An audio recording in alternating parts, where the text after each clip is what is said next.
السلام علیکم ورحمۃ اللہ وبرکاتہ۔ بسم اللہ الرحمن الرحیم۔ الحمد للہ وکفى وسلام علی عباده الذین اصطفى اما بعد۔ الحمد للہ رب العالمین والعاقبۃ للمتقین والصلاة علی رسولہ محمد وعلی آلہ واصحابہ اجمعین۔ رب اشرح لي صدري ويسر لي أمري واحلل عقدة من لساني يفقهوا قولي۔ رب يسر ولا تعسر وتمم بالخير، رب زدني علما، رب زدني علما، رب زدني علما۔ أعوذ بالله من الشيطان الرجيم، بسم الله الرحمن الرحيم۔ يا أيها الناس اتقوا ربكم الذي خلقكم من نفس واحدة وخلق منها زوجها وبث منهما رجالا كثيرا ونساء واتقوا الله الذي تساءلون به والأرحام إن الله كان عليكم رقيبا۔ صدق الله العظيم۔ معزز بزرگان محترم، نوجوانان اسلام، عزیزان گرامی، سامعین عزام، عمائدین شہر، پردہ نشین خواتین امت اسلامیہ، قرآن کریم کے چوتھے پارے سورہ نساء کی ابتدائی آیت کو میں نے پڑھا، جس کے اندر اللہ تعالی نے عورتوں اور مردوں کے تعلق سے فرمایا کہ اے اللہ کے بندوں، تم اللہ سے ڈرتے رہو کہ اللہ نے تم دونوں کو ایک ہی جنس سے پیدا کیا، اور مردوں کے لیے عورتوں کو پیدا کیا، اور عورتوں کے لیے مردوں کو پیدا کیا۔ اللہ تعالی نے اس نظام کائنات کا ایک عجیب سا اصول بنایا ہے، ایک عجیب سلسلہ بنایا ہے کہ پوری کائنات، پوری دنیا بڑی خوبصورت ہونے کے باوجود ایک عورت کے پھول کے بغیر یہ چمن بڑا سونا نظر آتا ہے، بڑا ویرانہ نظر آتا ہے۔ اور مرد جس کو اللہ تعالیٰ نے قوام بنایا، اور قرآن کریم کے اندر کہا گیا کہ الرجال قوامون علی النساء، تمہیں عورتوں پر قوام بنایا گیا، اور پھر عورتوں کو مردوں کے اختیار میں دیا گیا، مردوں کی ذمہ داری میں عورتوں کو دی گئی، اور کہا گیا کہ یہ عورتیں تمہاری بیویاں بن کر تمہارے دل کے سکون کا باعث بنے، تمہارے غموں کو دور کر کر خوشیاں واپس لائیں، نفرتوں کے زہر میں محبت کے شبنم کو ملا کر تمہارے زندگی کے سکون کو تمہارے لیے قابل قبول کرائیں۔ اور یاد رکھو کہ زمانے میں تم جس طرح ترستے رہتے ہو، پریشان ہوتے رہتے ہو، اللہ تعالیٰ نے ایک دوا کے طور پر عورت کو بنایا، اور عورت جو ماں کی طرح پیش آئے اور ماں کی محبت اور مامتا دے تو ایک بچوں کے لیے ضروری ہوتی ہے کہ اگر عورت ماں بن جائے تو وہ اپنی اولاد کے لیے ایک انتہائی رحم کا مینارہ ثابت ہوتی ہے۔ اے عورت بہن بن جائے تو بھائی کے لیے ایک بہترین بازو ثابت ہوتی ہے۔ اے عورت بیٹی بن جائے تو باپ کی آنکھوں کی ٹھنڈک ثابت ہوتی ہے، اور اے عورت اگر بیوی بن جائے تو اپنے شوہر کے گھر کو جنت بناتی ہے، اور بگڑے ہوئے شوہر کو ولی بناتی ہے، پاک باز بناتی ہے۔ بزرگان محترم، عزیزان ملت، اللہ تعالیٰ نے عورتوں کو بڑی نعمت بنایا، اللہ تعالیٰ نے عورتوں کو بڑی دولت بنایا، اور عورتوں کے تعلق سے نبی کریم صلی اللہ علیہ وسلم نے ارشاد فرمایا کہ اے لوگو، یہ بیٹیاں تمہاری، یہ عورتیں تمہاری، یہ دنیا میں اللہ کی نعمت ہے۔ حضور نے فرمایا کہ دنیا ایک بہترین نعمت ہے، اور اس دنیا میں سب سے بہترین نعمت ایک مسلمان کی نیک بیوی ہوا کرتی ہے۔ سورہ نساء کے اندر انہی حالات کی طرف، انہی بحث کی طرف پورے امت اسلامیہ کی توجہ کو مرکوز کرایا گیا، اور عورتوں کی شان کے بارے میں بتایا گیا۔ یہ عورتیں اول زمانے میں، دور اول میں بڑی ذلیل تھی، اسے بیٹی کہہ کر کوئی باپ پکارنا پسند نہیں کرتا تھا۔ ایک باپ یہ نہیں چاہتا تھا کہ میں کسی بیٹی کا باپ بنوں، کسی داماد کا شوہر بنوں، کسی داماد کا سسر بنوں۔ لیکن اس کے باوجود جب عورتوں پر ظلم و ستم بہت بڑھ گئے، اور اس دنیا میں نبی اکرم صلی اللہ علیہ وسلم تشریف لائے اور آپ نے فرمایا کہ بیٹیاں زندہ دفن کرنے کے لیے نہیں ہیں، بلکہ اسے تم پالو پوسو کہ یہی بیٹیاں تمہیں جنت میں لے کر جائیں گی۔ عورتوں کو عزت عطا کیا نبی اکرم صلی اللہ علیہ وسلم نے اور فرمایا اے عورتیں، تم پردے میں رہو، اپنے شوہر کے مال کی حفاظت کرو، ان کے بچوں کی پرورش کرو اور اپنے شوہر سے سچی محبت کرو، پھر جنت کے جس دروازے سے چاہو تم چلی جاؤ، تمہیں دنیا کی کوئی طاقت روک نہیں سکتی۔ مگر آج مزاج بدل گیا، موسم بدل گئے، نزاکتیں آ گئیں، تکبر نے پرورش پالی، گھمنڈ سے دماغ چڑھ گیا، دولت نے عقلیں خراب کر دی، بیوٹی پارلر کی یہ دیوانی عورتیں، میک اپ کے سامانوں کی مریدی عورتیں، ہاف اسکرٹ پہن کر گھومنے کا جنون پا کر چلنے والی عورتیں، جنہوں نے دنیا دیکھ لی اسٹار چینل کے ذریعے سے، امریکہ اور سوئٹزرلینڈ کے ننگے پن اور برہنہ پن کو دیکھ لیا، اور نہ پوچھئے ٹیلی ویژن نے ان کے دماغ کو کتنا خراب کیا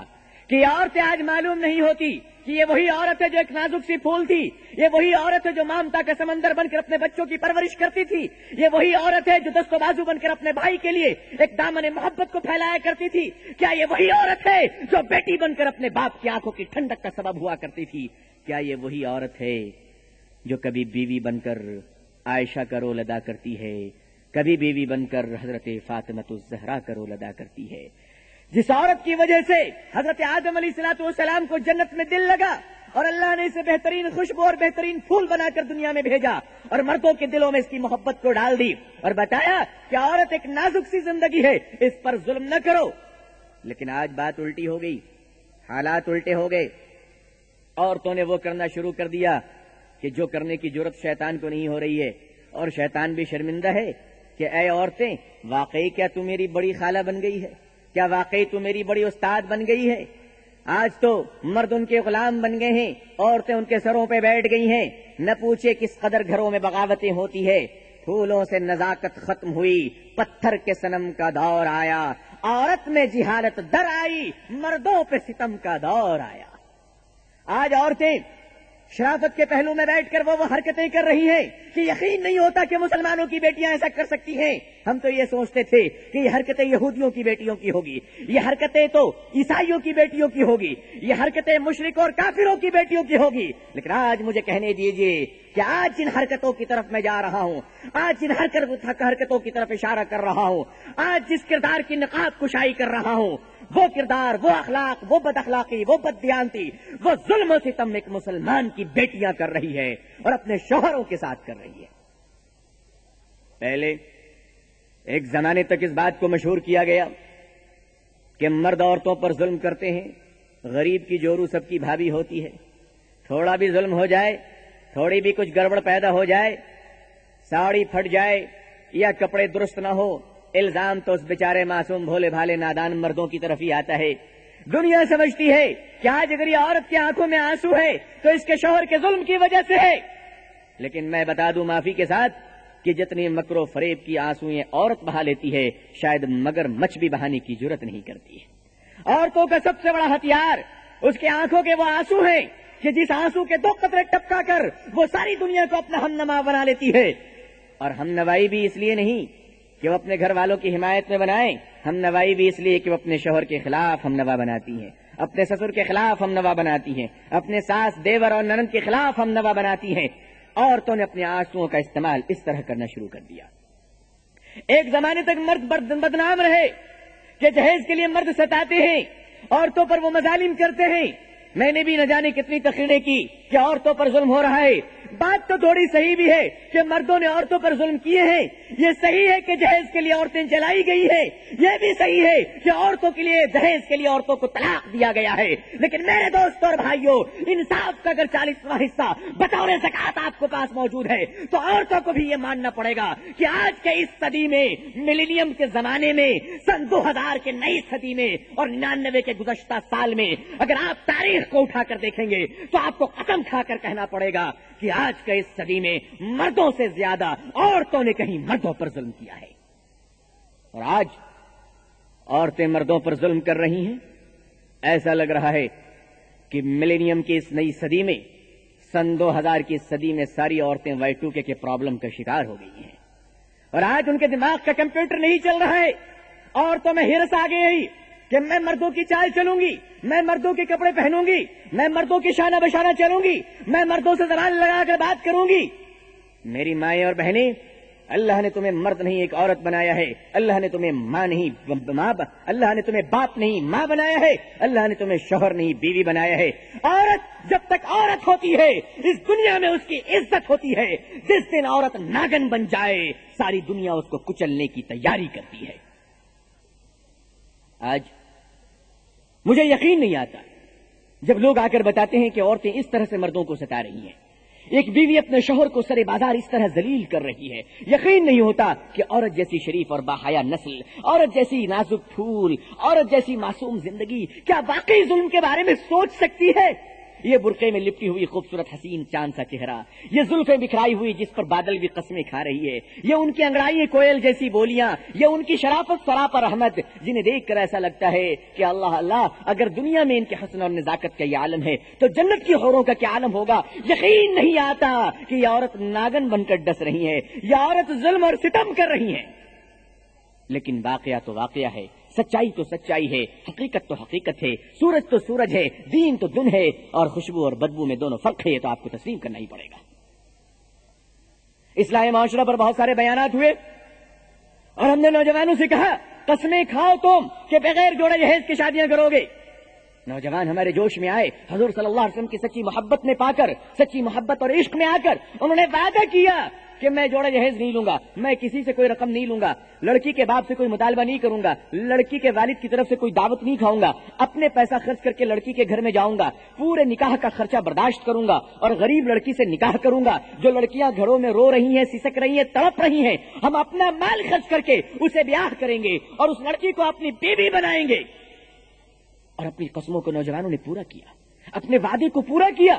لیکن ہوا کیا؟ اس کا انجام کیا ہوا؟ اس کا نتیجہ کیا ہوا؟ عورتیں کہتی ہیں کہ یہ مرد بڑے لالچی ہیں، عورتیں کہتی ہیں کہ مرد بغیر جہیز کے شادی کرنے کے لیے تیار نہیں، مگر میں ایسے سینکڑوں مقدمات اور سینکڑوں واقعات آپ کو دکھانے کے لیے تیار ہوں کہ جہاں نوجوانوں نے اللہ اور اس کے رسول کی محبت میں اپنے قدم کو آگے بڑھایا، اپنے ماں باپ کے دل کو توڑا ہے، اپنے گھر والوں کو چھوڑا ہے اور غریب لڑکی کے ہاتھ کو پیلا کیا اور اپنے مال و پیسے خرچ کر کر اس لڑکی سے شادی کیا۔ لیکن اس کا نتیجہ کیا نکلا؟ اس کا نتیجہ یہ نکلا کہ وہ گھمنڈی لڑکی، وہ اپنے باپ کی طاقت پر کرنے والی،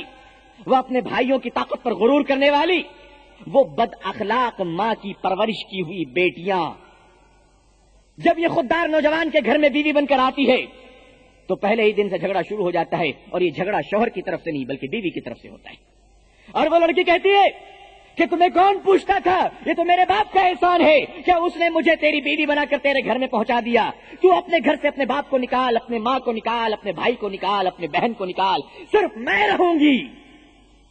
یہ عورت تو گھر کو بسانے کے لیے آئی تھی، آج گھر میں بہو بن کر آتے ہی گھر کو اجاڑنے کے بارے میں کیسے سوچنے لگی؟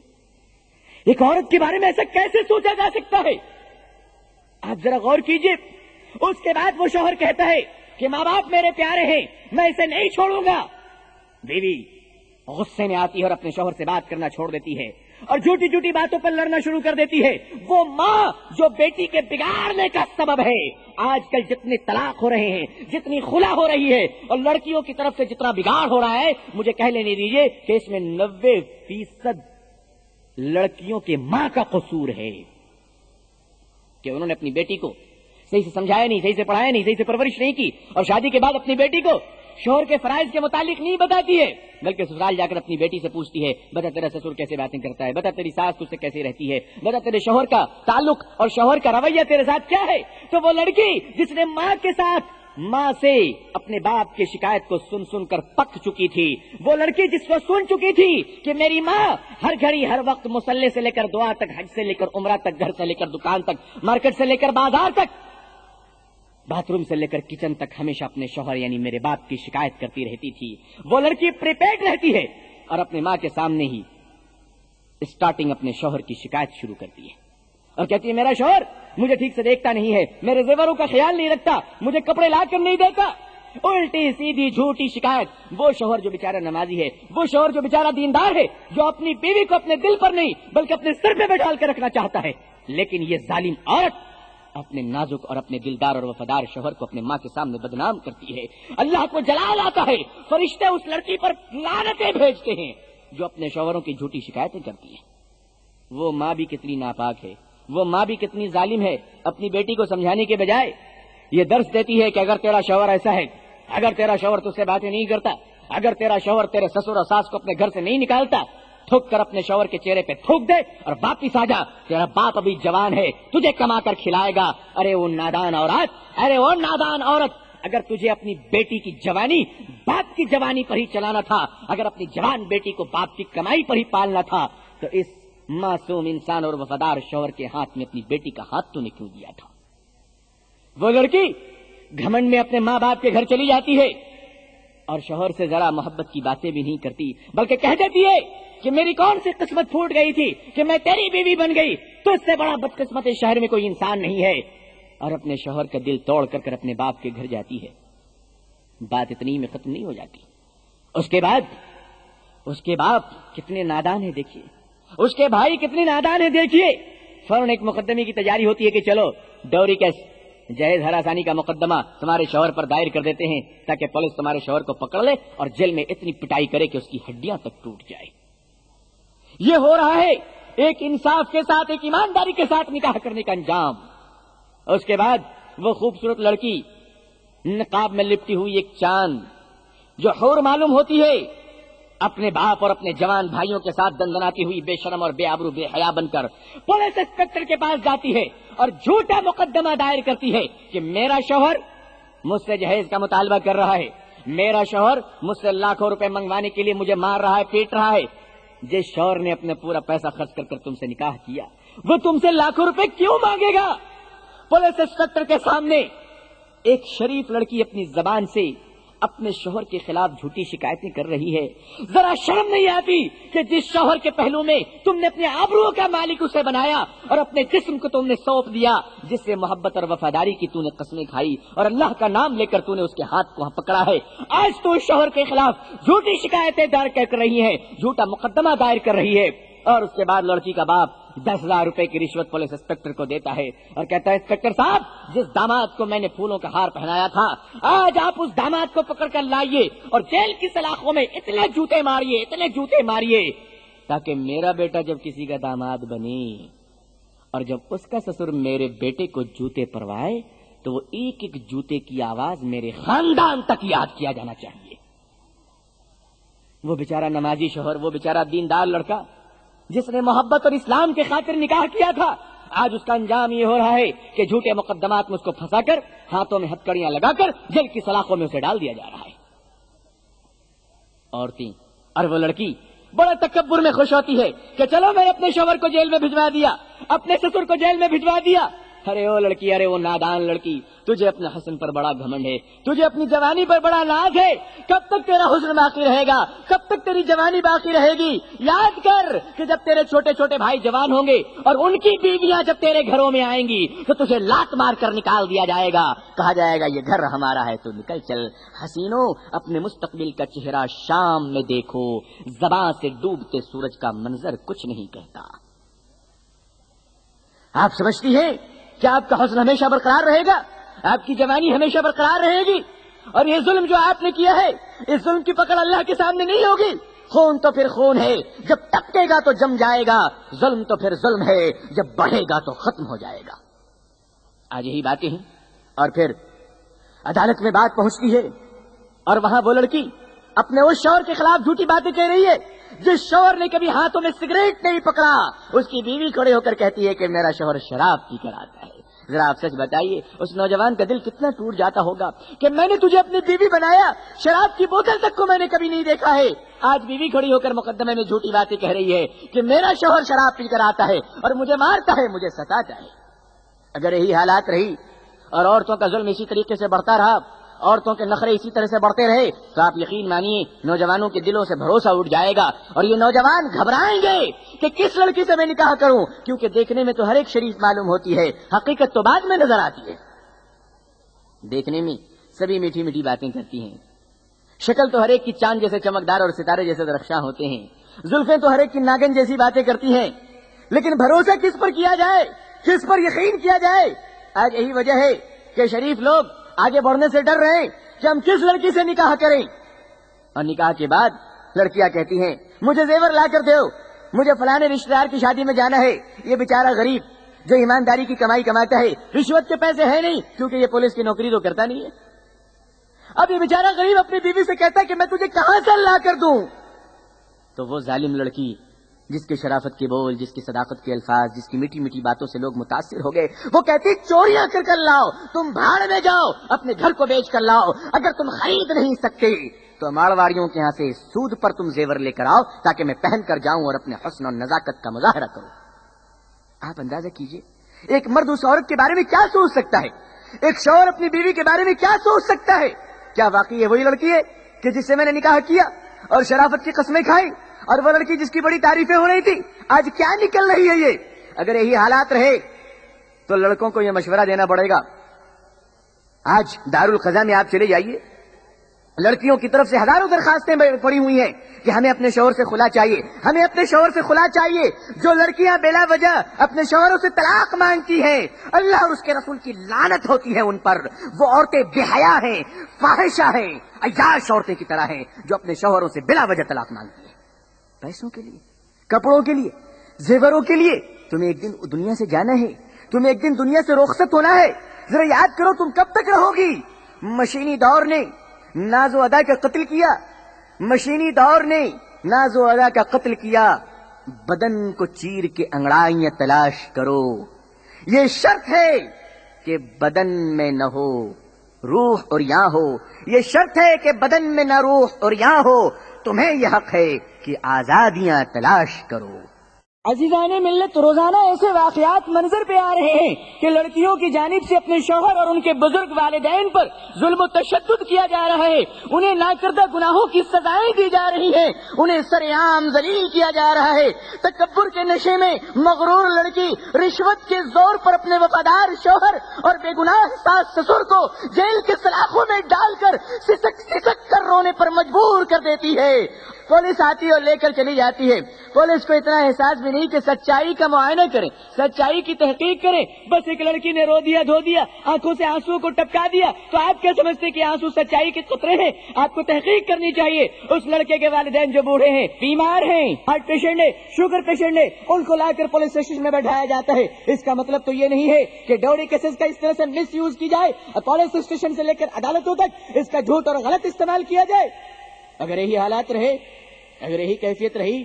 اگر یہی ظلم کے پہاڑ اسی طریقے سے توڑے جاتے رہے تو ایک زمانہ آئے گا کہ ہمیں لڑکوں کو مشورہ دینا پڑے گا کہ نوجوانوں, اپنے نکاح کرنے سے قبل, شادی کرنے سے قبل, شادی محل میں پہنچنے سے پہلے, مولانا صاحب کے نکاح پڑھانے سے پہلے سیدھا عدالت جانا اور عدالت سے اینٹیسپیٹری بیل حاصل کرنا, یعنی کہ قبل از گرفتاری ضمانت. عدالت سے کہنا میلاد مجھے بیل دیجئے. کہا کیوں؟ کہا میں نکاح کرنے جا رہا ہوں, 1 ہفتے کے بعد وارنٹ آ سکتا ہے جہیز ہراسانی کا مقدمہ کا. شادی سے پہلے بیل لے کر بیٹھنا پڑے گا تاکہ اگر پولیس آئے تو لڑکے کہیں کہ میں نکاح سے 1 ہفتہ پہلے میں نے اینٹیسپیٹری بیل لے لیا تھا, لہذا تم مجھے اریسٹ نہیں کر سکتے. یہ حالات آ جائیں گے, بھروسہ اٹھ جائے گا, نکاح ایک مذاق بن جائے گا. بات بات پر طلاقیں لی جا رہی ہے, بات بات پر گھر اجڑ جا رہے ہیں, بات بات پر محبت کی دنیا بگڑ جا رہی ہے, بات بات پر انسانیت کا جنازہ اٹھ رہا ہے, بات بات پر شریف شرافت ننگی ہوتی چلی جا رہی ہے. کوئی انتہا ہے؟ ایک عورت سے ایسی امید کس طرح کی جا سکتی تھی؟ اور تھوڑی تھوڑی باتوں میں بس مرد کو بدنام کیا جاتا ہے کہ ظلم مرد نے کیا ہے. ہم آہ بھی کرتے ہیں تو ہو جاتے ہیں بدنام, وہ قتل بھی کرتے ہیں تو چرچا نہیں ہوتا. اور لڑکیوں کے والدین اس سلسلے میں بہت حد تک ذمہ دار ہوتے ہیں. اگر والدین اپنی بیٹیوں کو یہ سبق دیں کہ جہاں برتنیں ہوتی ہیں وہاں آواز آتی ہے, جہاں آگ جلتی ہے وہاں تھوڑی سی گرمی بھی ہوا کرتی ہے. جب دن آئے گا تو روشنی پھیلے گی, جب سورج نکلے گا تھوڑی سی گرمی آئے گی. میاں بیوی جب ایک ساتھ رہیں گے تو تھوڑے بہت محبت اور پیار کے ساتھ ساتھ تھوڑی بہت کشیدگی اور جھگڑا بھی ہوا کرے گا. کیا تمہارے اندر جھگڑا نہیں ہوا؟ کیا تیرے ماں باپ نہیں لڑتے تھے؟ جھگڑے کا یہ مطلب تو نہیں کہ گھر کو اجاڑ دیا جائے, جھگڑے کا یہ مطلب تو نہیں کہ شوہر کو جیل کی سلاخوں کے پیچھے ڈال دیا جائے, جھگڑے کا یہ مطلب تو نہیں ہے کہ اپنے ساس سسر کو ذلیل کیا جائے. جھگڑے تو ہوتے ہیں کون مجرم ہے کسے سامنے لایا جائے، کون مجرم ہے کسے سامنے لایا جائے، کتنے چہروں سے نقابوں کو ہٹایا جائے، کہاں کہاں بتاؤ۔ اور اس کے بعد آج عورتوں میں ایک بڑا شوق چل پڑا ہے، گھروں سے نکلنے کا، ملازمت کرنے کا، آزادی کی راہوں پر چلنے کا۔ بچوں کی پرورش کا شوق اس عورت میں نہیں ہے۔ اب یہ عورت ماں نہیں بننا چاہتی، یہ عورت پرائم منسٹر بننا چاہتی ہے، یہ عورت ایک شریف بیوی نہیں بلکہ ایک ریسپشنسٹ بننا چاہتی ہے، یہ عورت ایک سچی بیٹی اور بہن نہیں بلکہ فیکٹریوں کی مینیجر بننا چاہتی ہے۔ بہت اچھی بات ہے، بڑا شوق ہے آپ کو۔ آج میک اپ کی دنیا بہت آگے بڑھ گئی، ریولان کمپنی سے لے کر پیرس کے تمام میک اپ کمپنیوں نے آج اتنا پروفٹ کمایا کہ گلی گلی میں چپل جوتوں کی طرح بیوٹی پارلر کھلے ہوئے ہیں اور عورتیں جا کر پیسے وہاں بہا رہی ہیں۔ لیکن محض ایک جملہ یہاں پر میں کہہ دینا چاہتا ہوں، اگر یہ سجنا جھرنا، اگر یہ سجنا سنورنا، بیوٹی پارلر میں جانا، میک اپ کرنا اگر شوہر کے لیے ہوتا تو کوئی بات نہیں تھی، لیکن مجھے معاف کیجیے گا، کون عورت ہے جو آج کے زمانے میں اپنے شوہر کے لیے بہت زیادہ سجتی ہے؟ وہ تو بہت شریف عورتوں کا زمانہ گیا، اور آج بھی اگر کچھ ہے تو بہت تھوڑی ہے جو شریف عورت صرف اپنے شوہر کے لیے جیتی ہے، صرف اپنے شوہر کے لیے خوبصورت کپڑے پہنتی ہے، صرف اپنے شوہر کے لیے اپنے حسن کو سنوارتی ہے۔ آج تو عورتیں کپڑے اپنے شوہر کے لیے کم پہنتی ہیں، بریگیڈ روڈ کے نوجوانوں کے لیے زیادہ پہنتی ہیں۔ آج کی عورتیں سجتی سنورتی اپنے شوہر کے لیے کم ہیں، کلبوں کے لیے زیادہ، تھیٹروں کے لیے زیادہ، سڑکوں کے لیے سج دھج کر نکلتی ہیں، قیمتی اسپرے لگا کر، بہترین میک اپ کر کر، ایسا معلوم ہوتا ہے کہ نہ پوچھیے یہ کون جا رہی ہیں۔ دیکھنے میں ایسا محسوس ہوتا ہے کہ جیسے نواب واجد علی شاہ کی آخری چشم و چراغ اور ان کی آخری پوتی ہے، اتنی مالدار ہیں، مگر ان کے گھروں میں جا کر دیکھیے تو بدبو آتی ہے اور کپڑوں کو دیکھ کر قے آتا ہے، اتنی گندی رہتی ہیں یہ۔ بس سڑکوں پہ لبوں پہ بہترین لپسٹک ہے، گالوں میں لالی ہے، اور میک اپ اور پاؤڈر نے اپنا چمتکار دکھایا ہے، اور وہ لپسٹک مسلمان عورتوں کو معلوم ہونا چاہیے کہ آپ جو لپسٹک لگاتی ہیں وہ لپسٹک کا انٹرنیشنل فارمولا یہ ہے کہ اس لپسٹک کو کمپنی والے سور کی چربی میں ڈال کر تیار کرتے ہیں۔ سور کی چربی سے بنی ہوئی لپسٹک کو ایک مسلمان ایک مسلمان عورت اپنے لبوں پر لگاتی ہے اور سمجھتی ہے کہ ہم نے بڑا کمال کر دیا، سمجھتی ہے کہ ہمارے ہونٹ سرخ ہو گئے۔ سور کی چربی لگا کر اپنے ہونٹ کو لال کرنے والی عورت، ذرا یاد کر اگر قیامت میں جہنم کی آگوں سے اگر تیرے ہونٹوں کو لال کیا گیا تو کیا کرے گی تو اس دن؟ اور میک اپ یہ کوئی بری چیز تو نہیں، لیکن اس پر فضول خرچی ہو، اس پر شوہر کے پیسے برباد کیے جائے، اس کے لیے گھر کو اجاڑا جائے، اس کے لیے طلاق لی جائے، اس کے لیے گھر کو برباد کی جائے، لعنت ہے، تف ہے ایسے میک اپ پر جو ہمارے گھروں کو برباد کر دے۔ اور میک اپ کر کر عورتیں جب سڑکوں پہ چلتی ہیں، آج کل تو برقع پہننا بھی فیشن ہو گیا ہے۔ برقع پردے کے لیے نہیں پہنا جاتا ہے بلکہ کالے برقعے تو فیشن کے لیے پہنے جا رہے ہیں، عجیب عجیب ڈیزائن میں برقعے ہیں۔ پہلے یہ پردے کے لیے، شرافت کے لیے، حیا کے لیے پہنا جاتا تھا، آج تو یہ ایک لیٹسٹ فیشن بن چکا ہے۔ آج یہ ماڈلنگ چند دنوں کے بعد میں سمجھتا ہوں کہ شاید فیشن انڈسٹریز برقعے کو بھی ماڈلنگ کی دنیا میں لا کر ایڈورٹائز کا سلسلہ بنائیں گے۔ عورتیں برقع پہنی ہوئی ہیں، آدھا چہرہ لپٹا ہوا ہے، آدھا سر کا بال کھلا ہوا ہے، سامنے آدھے سر کے بال نظر آ رہے ہیں، اچھی شکلیں آدھی نظر آ رہی ہیں، نام ہے کہ برقع لپیٹ رکھا ہے۔ یہ زمین پہ رہتے ہیں، فلک پہ قیام کرتے ہیں، یہ زمین پہ رہ کر فلک پہ قیام کرتے ہیں، کٹا کر انگلی شہیدوں میں نام کرتے ہیں۔ آدھا برقع پہن کر اپنے آپ کو شرم و حیا کی مورتی سمجھاتی ہیں۔ حقیقت تو یہ ہے کہ ان کے سر کے سامنے کے بال کے جو ڈیزائن ہوتے ہیں یہ تمام مردوں کو دکھانا چاہتی ہے۔ یہ عورتیں بے شرم عورتیں ہیں جو برقع پہننے کے باوجود بھی ننگی ہوتی ہیں، جو برقع پہننے کے باوجود بھی بے آبرو ہوتی ہیں، جو برقع پہننے کے باوجود بھی بے پردہ ہوتی ہیں، جو برقع پہننے کے باوجود بھی بے شرم ہوتی ہیں۔ یہ برقع صرف ایک فیشن بن چکا ہے، اور بچوں کے ساتھ جا رہی ہیں میک اپ کی تہوں میں، شکل عظیم کی اوریجنلٹی چھپ چکی ہے، نام بدل گیا، صفات بدل گئے، حقیقت بدل گئی، ہستیاں بدل گئی۔ میں پوچھتا ہوں ان عورتوں سے، اگر آپ بہت سج دھج کر منی اسکرٹ پہن کر سڑکوں سے گزر رہے ہیں کہ ہر دیکھنے والے کی نگاہیں ترس رہی ہیں، اگر اسی حالت میں تمہاری موت ہو جائے تو آپ بتاؤ کون ہے جو آپ کی شکل کے میک اپ کو دیکھے، کون ہے جو آپ کے لباسوں کو دیکھے؟ اگر خدا نہ کرے کسی عورت کی اس حالت میں موت ہو جائے تو ساری دنیا پوچھے گی بتاؤ اس عورت کا پتہ کیا ہے؟ اگر پتہ بھی نہیں ملتا لاوارث لاش ہے، اتنا تو بتاؤ کہ اس عورت کا مذہب کیا ہے، یہ کس دھرم کے ماننے والی ہے، یہ کس مذہب کو ماننے والی ہے، تاکہ اس دھرم کے مطابق، تاکہ اس مذہب کے مطابق اس عورت کا انتم سنسکار کیا جائے۔ یہ ہے اس کی حقیقت، یہ ہے اس کا ایک پس منظر، یہ ہے اس کا ایک وجود۔ اور یہ عورتیں اپنے گھروں کو چھوڑ کر، اپنے بچوں کو چھوڑ کر فضول خرچی کو پوری کرنے کے لیے دکانوں پہ جا رہی ہیں اور وہاں جا کر ریسپشنسٹ بن رہی ہیں۔ گھروں میں معصوم بچے پڑے ہوئے ہیں۔ ان عورتوں کے کمانے کے ضد کی وجہ سے، ان عورتوں کے گھروں سے نکلنے کی وجہ سے آج ان کے بچے جیتے جی یتیم بن چکے ہیں، آج ان کے بچوں کا سہارا چھین چکا ہے۔ آج یہ بچے اپنی ماں کو نہیں پا رہے ہیں، ماں باپ زندہ ہیں مگر کیا کریں، آج انہیں کوئی نہیں کہنے والا ہے۔ اور کچھ مرد بھی ایسی عورتوں کو پسند کرتے ہیں کہ جو عورتیں سڑکوں پہ چلیں، دھوم دھام سے اپنے حسن کا مظاہرہ کریں، وہی عورتیں میں پسند آتی ہے۔ ذرا آپ اندازہ کیجئے، میں آپ سے ایک فیصلے کی بات جاننا چاہتا ہوں، آپ کو کون سی خاتون پسند ہے؟ آپ کو کون سی عورت پسند ہے؟ وہ خاتون جو انتہائی وفاداری کے ساتھ اپنے شوہر کی خدمت میں شربت پیش کرتی ہے، یا وہ خاتون جو مصنوعی حسن و جمال، آنکھوں میں پرفریب عشق کا ساغر لے کر کسی مے خانے میں عیاش لوگوں کی خدمت میں شراب پیش کرتی ہے؟ آپ کو کون سی خاتون پسند ہے؟ وہ جو دل میں ممتا کا سمندر لے کر اپنے معصوم بچے کی پرورش کرتی ہے اور اسے مستقبل کا ولی بناتی ہے، اسے مستقبل کا خواجہ بناتی ہے، اسے مستقبل کا غوث بناتی ہے، اسے مستقبل کا بزرگ بناتی ہے، اسے مستقبل کا عالم بناتی ہے، اسے مستقبل کا حافظ بناتی ہے؟ یا وہ خاتون جو کپڑوں کی طرح وفاداریاں بدلتی ہو، موسم کی طرح نگاہیں پلٹتی ہو اور ایک ناگن کی طرح اپنے بچوں کو صرف ڈسنا سکھاتی ہو؟ آپ کو کون سی خاتون پسند ہے؟ وہ جو شرم و حیا کے پاکیزہ لباس میں ملبوس جنت کی حور معلوم ہوتی ہو، جس کی طرف اگر شوہر دیکھے تو زندگی کے سارے غم بھول جائے، باپ دیکھے تو اپنی بیٹی کی نظریں اتارے،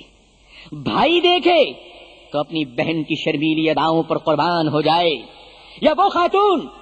جو نیم اوریاں لباس یا پھر تنگ پینٹ شرٹ میں آوارہ حیوان کی طرح گھروں سے نکل کر فٹ پاتھ اور سڑکوں کو اپنا مرکز بنا لے اور دیکھنے والوں کی نگاہیں ناپاک ہو جائیں، دل میں ہوس کا شعلہ بھڑک اٹھے، ہر شخص اپنی ہوس کی تسکین کے لیے اسے نوچنا چاہے، لوٹنا چاہے؟ زمانے میں ایسی عورتیں آپ کو مل جائیں گی۔ جس عورت کو افراد خاندان کی خدمت کرنا تھا، آج وہ عورت ہوٹلوں میں کام کر رہی ہیں اور دن میں پرسنل سیکرٹری اور رات میں پرائیویٹ بیوی کے عہدے پر فائز کر دی گئی۔ فلموں، اشتہاروں، میگزین اور اخباروں میں عورت کے حسن نزاکت، ناز و انداز کی قیمت لگائی جا رہی ہے۔ آزادی کے نام پر اس کے عزت اور ناموس کی دھجیاں بکھیر دی گئی۔ فیشن، اشتہار اور ماڈلنگ کے نام پر سرے بازار عورت کو برہنہ کیا جا رہا ہے۔ عورت آج عیاش تاجروں کی خدمت میں سرکش کے جانوروں کی طرح خود کو پیش کر رہی ہیں کہ نچاؤ مجھے جس طرح تمہیں نچانا ہے، دیکھو مجھے جس طرح تمہیں دیکھنا ہے، استعمال کرو مجھے جس طرح تمہارا دل چاہے۔ لومڑی کی عقل رکھنے والے عیاش تاجروں نے دیکھا کہ اس سے زیادہ بے وقوف قوم اور کہیں نہ ملے گی جو خوشیوں کے نام پر ننگا پن، آزادیوں کے نام پر جسم کی بربادی، زندگی کے نام پر خودکشی قبول کرنے کے لیے آئی ہو۔ اور انہوں نے اس خوبصورت نازک گڑیا کو آدھے کپڑے پہنا کر اور آدھے ننگے رکھ کر کلب میں، کھیل کے میدان میں، ملکہ حسن کے مقابلے میں،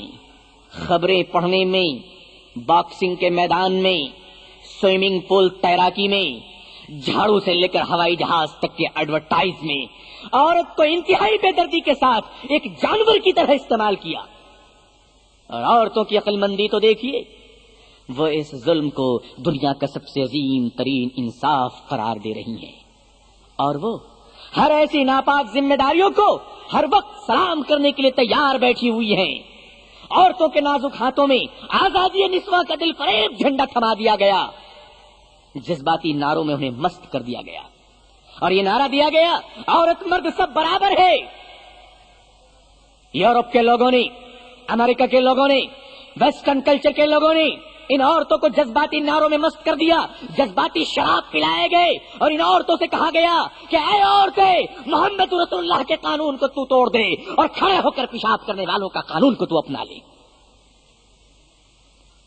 عورتوں نے اپنے گھر کو ویران کیا، اپنے گھر کو اجاڑ دیا، ایک گھر ویران ہو گیا، بچے یتیم ہو گئے، کلیسا سے لے کر میخانے تک یہ عورتیں پہنچ گئیں، اور آزادی کے نام پر کہاں تک پہنچ گئیں؟ عدالتوں میں پہنچ گئیں کہ ہماری آزادی صرف اتنی کی نہیں کہ گھر سے نکال کر ہمیں فیکٹری میں پہنچا دی جائے، ہماری آزادی اتنی نہیں کہ ریسپشنسٹ سے اٹھا کر ہمیں تھیٹر اور فلم کے پردوں میں پہنچا دیا جائے۔ عدالتوں سے عورتیں درخواست کر رہی ہیں، میں نے اخبار میں پڑھا کہ میلاد مجھے اس بات کی پرمیشن دیجیے کہ ہم مسجدوں میں جا کر مردوں کے ساتھ نماز پڑھیں۔ عورتیں عدالتوں سے اجازت مانگ رہی ہیں کہ مسجدوں میں داخل ہو کر مردوں کے ساتھ نماز پڑھیں۔ ارے وہ عورتیں، تجھے اللہ کی عبادت کرنے کے لیے بھی غیر مسلموں کی اجازت کی ضرورت پڑی ہے۔ حضور صلی اللہ علیہ وسلم کے زمانے میں عورتیں رات کے وقت مسجد آیا کرتی تھیں، دن کے وقت نہیں، وہ بھی چھپ چھپا کر بہت پردے میں۔ حضور کے زمانے کی عورتیں جتنا اللہ سے ڈرتی تھی، آج کی ولی جیسی عورت بھی اس کا مقابلہ نہیں کر سکتی۔ حضور صلی اللہ علیہ وسلم کے زمانے میں عورتیں جتنا پردے کا خیال کرتی تھی، آج ہم اس کا تصور تک نہیں کر سکتے۔ حضور صلی اللہ علیہ وسلم تشریف رکھے ہوئے ہیں، حضرت عائشہ سامنے بیٹھی ہوئی رضی اللہ تعالیٰ عنہ، حضرت عبداللہ ابن مکتوم رضی اللہ تعالیٰ عنہ ایک نابینا صحابی آ رہے تھے، اللہ کے نبی صلی اللہ علیہ وسلم نے ارشاد فرمایا عائشہ اس اندھے صحابی سے پردہ کرو۔ عائشہ نے کہا یا رسول اللہ صلی اللہ علیہ وسلم صحابی تو اندھے ہیں۔ حضور نے فرمایا عائشہ تم تو اندھی نہیں ہو۔ ایک عورت کو بھی کہا گیا کہ تم بلا وجہ کسی مرد کو نہ دیکھا کرو۔ حضرت عمر کا جب زمانہ آیا تو حضرت عمر فاروق رضی اللہ تعالیٰ عنہ نے عورتوں کو مسجد میں آنے سے منع کر دیا، کہا کہ آج وہ زمانے نہیں ہے، آج وہ حالات نہیں ہے، اے عورتیں تم اپنے گھروں میں اللہ کی عبادت کیا کرو، کیونکہ اگر نماز کے لیے تم مسجد آؤ گی ثواب تو ملے گا، راستے میں اگر تیری وجہ سے کوئی فتنہ ہو گیا، راستے میں اگر تیری وجہ سے کوئی شرارت ہو گئی، تیری وجہ سے اگر تجھ سے کوئی بے پردگی سرزد ہو گئی تو نماز کا تو بیڑا غرق ہو جائے گا، اور ساری شرارت اور فتنے کا عذاب بھی تجھ پر مسلط کر دیا جائے گا۔ لیکن عورتیں کہنے لگی نہیں ہمیں مسجدوں میں جانا ہے، ہمیں مردوں کے شانہ بشانہ نماز پڑھنی ہے۔ شیطان نے سوچا اس سے بہتر کوئی ذریعہ نہیں ملے گا عورتوں کو بے پردہ کرنے کا۔ میں دیکھتا ہوں کہ رمضان کے مہینے میں عورتیں مسجد میں تراویح پڑھنے آتی ہیں، کیا ہوتا ہے اس کا نتیجہ؟ دیکھا ہے نگاہوں نے آپ کی بھی اور دیکھا ہے نگاہوں نے میری بھی، نئے نوجوان جو کمر تک بال چھوڑے ہوئے ہیں، ہاتھوں میں سورہ یاسین کا کاڑا ہے، اس دروازے پہ کھڑے ہوئے ہیں جس کے اندر عورتیں نماز پڑھ رہی ہیں، اور جھوٹ موٹ وہاں ڈیوٹی دے رہے ہیں تحفظ کے نام پر، سیکورٹی کے نام پر۔ اور پوچھئے ان نوجوانوں سے کہ تم یہاں کیوں کھڑے ہوئے ہو، تو وہ کہتے ہیں کہ میری بہن ہے، میری ماں ہے، حقیقت میں اس کی کوئی بھی نہیں ہے اندر میں، لیکن چھڑ خانی کے لیے وہ وہاں پر کھڑا ہوا ہے۔ عورتیں اگر مسجد میں پہنچنے لگی اور اسی آزادی کے ساتھ جس آزادی کے ساتھ آج سڑکوں پہ چل رہی ہیں، آج مارکیٹنگ کر رہی ہیں، سپر مارکیٹ میں گھوم رہی ہیں، تھیٹروں میں جا رہی ہیں، سوئمنگ پول میں جا رہی ہیں، اگر اسی آزادی کے ساتھ یہ عورتیں مسجد میں آ گئی تو اس سے کتنا بڑا فائدہ ہوگا یہ تو مجھے نہیں معلوم، لیکن ایک فائدہ جو میری کم عقل میں سمجھ میں آ رہی ہے وہ یہ آ رہی ہے کہ اگر یہ بیچاری خواتین مسجدوں میں پہنچ گئیں تو یہ وہ نوجوان جو چائے کی ہوٹلوں میں کھڑے ہو کر نئی عاشقی گانے سنتے ہیں، جو حجام کی دکانوں میں کھڑے ہو کر اپنے ہیئر اسٹائل کو ایوری ڈے چینج کیا کرتے ہیں، یہ سارے نوجوان چائے کی ہوٹلوں کو چھوڑ دیں گے، حجام کی دکانوں کو چھوڑ دیں گے، سب ٹوپی کرتا پیجامہ پہن کر وضو بنا کر سیدھا مسجد میں جا کر بیٹھ جائیں گے کہ اب وہ سارے آئٹم جو سڑکوں پہ ملا کرتے تھے اللہ نے سب مسجد میں بھیج دیا ہے، اب ہمیں چائے کی ہوٹلوں میں کیا ضرورت ہے۔ اور ان نوجوانوں کو اگر کوئی بلائے کہ آ جاؤ 1:30 بجے میرے گھر پہ، کہیں گے تو بیوقوف ہو، 1:30 بجے ظہر کی نماز کا وقت ہوتا ہے، اور میں تو اس مسجد میں نماز پڑھتا ہوں کیونکہ اس مسجد میں فلانے محلے کی عورتیں تشریف لاتی ہیں، فلانے نسل کی خواتین آتی ہیں، تو سڑک کو ناپاک کیا گیا، مسجد کو بھی اب آوارہ گردی کا مرکز بنایا جا رہا ہے۔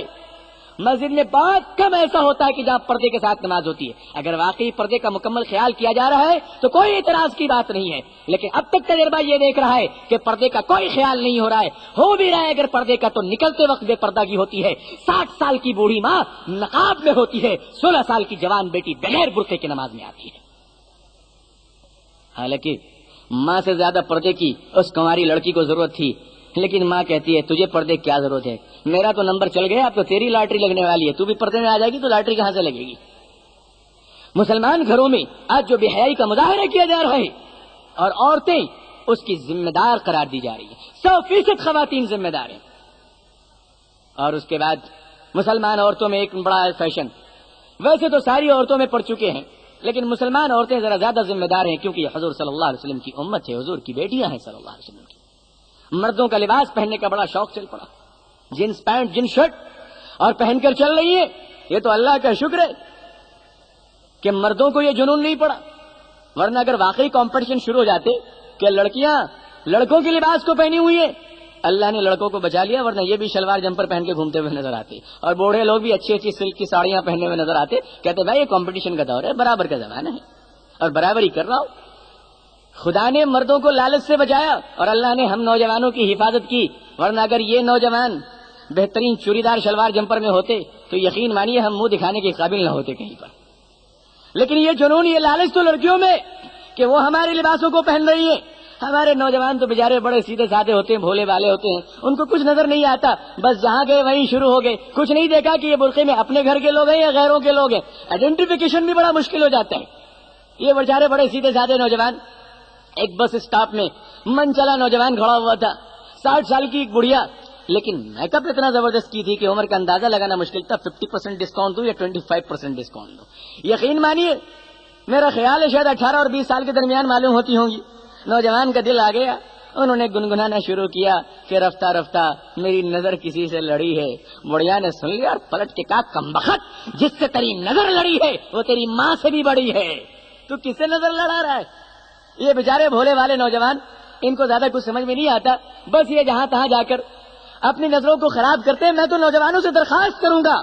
کہ کم از کم اگر یہ عورتیں بے حیا بن رہی ہیں، یہ عورتیں اگر بے شرمی کر رہی ہیں، تو آپ کم سے کم حیا میں آ جاؤ، آپ کم سے کم شرم میں آ جاؤ، اور آپ یہ بتاؤ کہ ہماری نظریں آوارہ نہیں ہیں، ہمارے کردار خراب نہیں ہے۔ انشاءاللہ اگر نوجوانوں نے پرہیز کرنا شروع کر دیا اور ہر شوہر اپنی بیوی کو، ہر باپ اپنی بیٹی کو، ہر بھائی اپنے بہن کو اگر اس طرح سے کنٹرول کرنا شروع کیا تو یقین مانیے کہ پھر ایک سماج میں سدھار آ جائے گا، نوجوانوں میں اصلاح آ جائے گی، عورتوں کے اندر پردہ اور حیا آ جائے گا۔ لیکن آج بالکل الٹا ہوتا ہوا نظر آ رہا ہے کہ جو پہلے الٹی سیدھی حرکتیں ہوا کرتی تھی آج اس کے ذمہ دار خواتین بنتی چلی جا رہی ہیں، شوہروں کی عزت دلوں سے چلی گئی اور اسی لیے گھر اجڑ گیا، تعلقات اچھے نہیں ہیں، تنگ کپڑے پہن کر سڑکوں میں جا رہی ہیں، ذرا خیال نہیں آتا۔ حضور صلی اللہ علیہ وسلم نے فرمایا کہ قیامت جب قریب آئے گی تو عورتیں کپڑا پہننے کے باوجود ننگی ہوں گی۔ صحابہ نے عرض کیا کیوں، کیا وہ کپڑے نہیں پہنیں گی؟ فرمایا کپڑے تو پہنیں گی، یا تو بہت پتلے کپڑے پہنیں گی جس میں ان کا جسم نظر آئے، یا اتنے ٹائٹ اور تنگ کپڑے پہنیں گی کہ جس میں جسم کا ساخت نظر آئے۔ فرمایا ایسی عورتیں کپڑا پہننے کے باوجود ننگی ہیں اور قیامت کے دن جہنم کی آگوں میں یہ عورتیں جلائی جائیں گی اور انہیں کوئی بچا نہ پائے گا۔ میری خواتین، امت اسلامیہ اور ماں بہنوں سے میں درخواست کروں گا کہ آپ اپنے کردار کو سنواریے اور نئی نسل کے جوانوں پر رحم کیجیے، مردوں پر رحم کیجیے، اپنے کردار کو درست کیجیے۔ اور مردوں سے بھی میں درخواست کروں گا کہ اپنے گھروں پہ نظریں رکھیں، کردار کو سنوارے۔ اللہ تعالیٰ پوری دنیا کے مسلمان عورتوں کو حضرت عائشہ کی زندگی نصیب فرمائے، حضرت فاطمہ کا طریقہ نصیب فرمائے۔ اللہ مسلمانوں کو اور مسلمانوں کی عورتوں کو اور اولادوں کو نماز قائم کرنے کی توفیق عطا فرمائے۔ اللہ تعالیٰ ہمیں اور آپ کو کہنے سننے زیادہ عمل صالح کی توفیق عطا فرمائے۔ آخر دعوانا الحمدللہ رب العالمین، والسلام علیکم ورحمۃ اللہ وبرکاتہ۔